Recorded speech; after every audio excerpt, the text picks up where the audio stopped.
All right, good morning, everybody. We are here live from Cool Beans in Knoxville, Tennessee for another episode of The Rookie and the Vet, brought to you by Six Pack Coverage.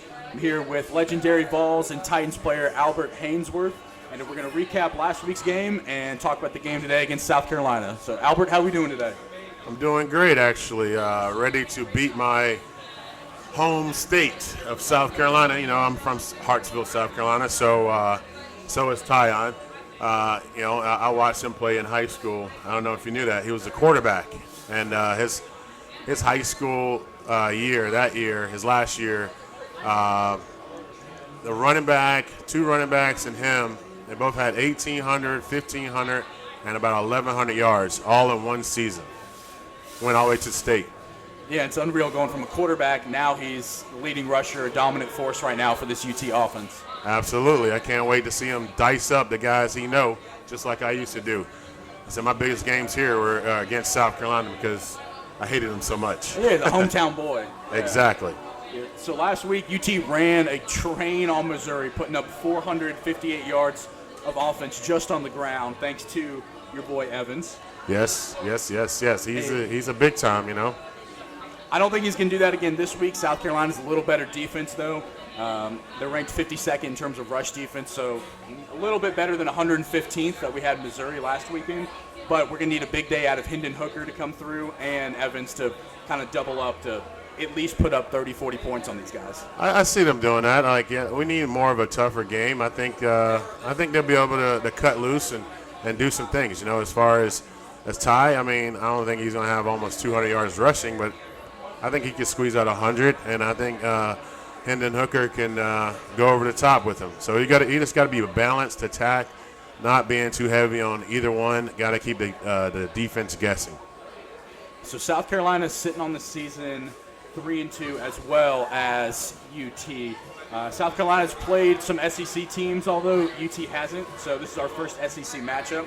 So some strengths going into the game. South Carolina's, they don't have a dominant team, but they have a dominant defensive line up front. They're actually ranked 4th in the country in forcing turnovers. So what do you think going forward? Is that something that UT's been preparing with all week? How do you counter a defensive line that's that strong? Well, it's not even, preparing for you.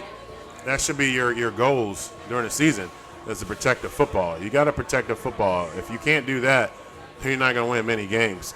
So we have a good offensive lineman ourselves, so I like to see them battle. It's probably one of their biggest tests. They got to step up. We got to see who is more man. I think we can easily do it.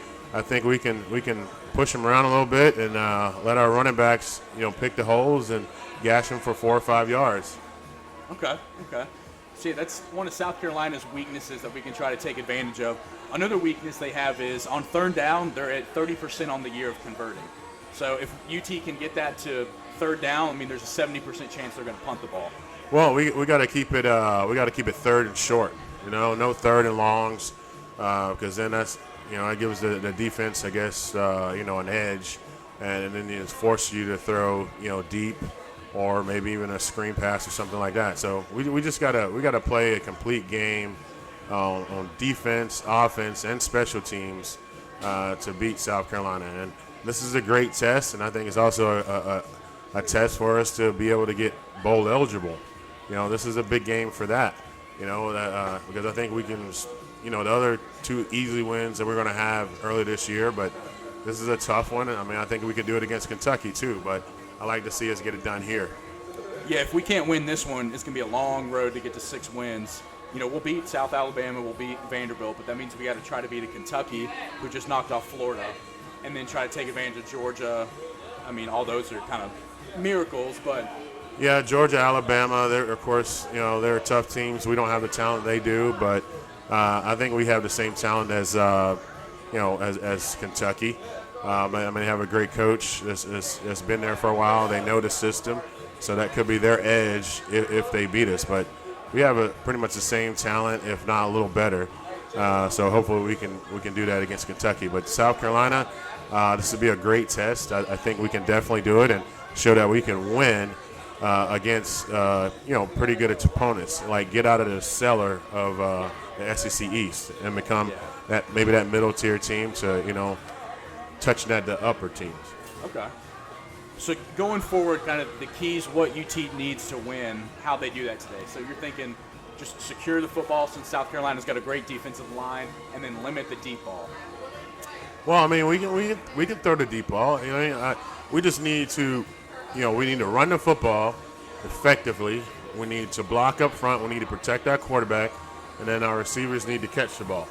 I think Hooker is a pretty good quarterback. He's been around for what, five years. Yeah. His experience is nothing I think that can rattle him.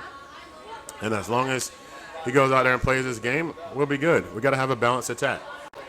So UT right now is 12th out of 14 in the SEC in terms of passing yards allowed. They're allowing 340 pass yards a game. So how is that something you can contain going into this game with South Carolina, who doesn't have a great offense or quarterback?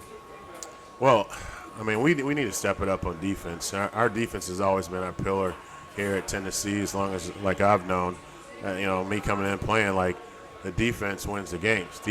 Offense wins games, but defense wins championships. So we need to pick that up. Our DBs need to get together and do the right thing as far as, covering their guys and being more man up instead of being in a lot of zone. That's what I see that we do.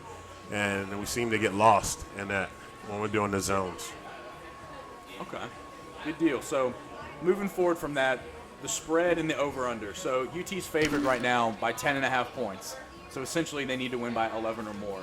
Is that something you see based off last week's performance that we can get done?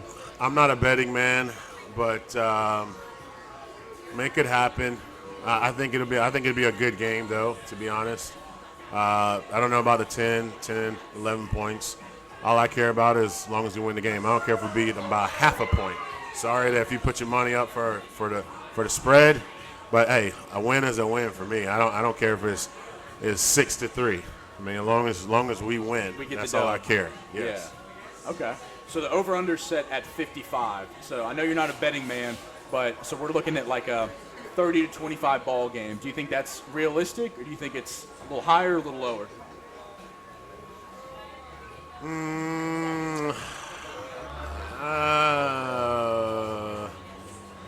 Man, it's hard to say. I'm gonna probably say I'm gonna go with the under. Okay. I will go with the under on that. I'm gonna say, yeah. Under 55. I think so because they, like you said, they don't have a great offense. I don't think a powerhouse offense. I think we can score 25 or 30 with no problem, and we step it up. We can keep them under that 20.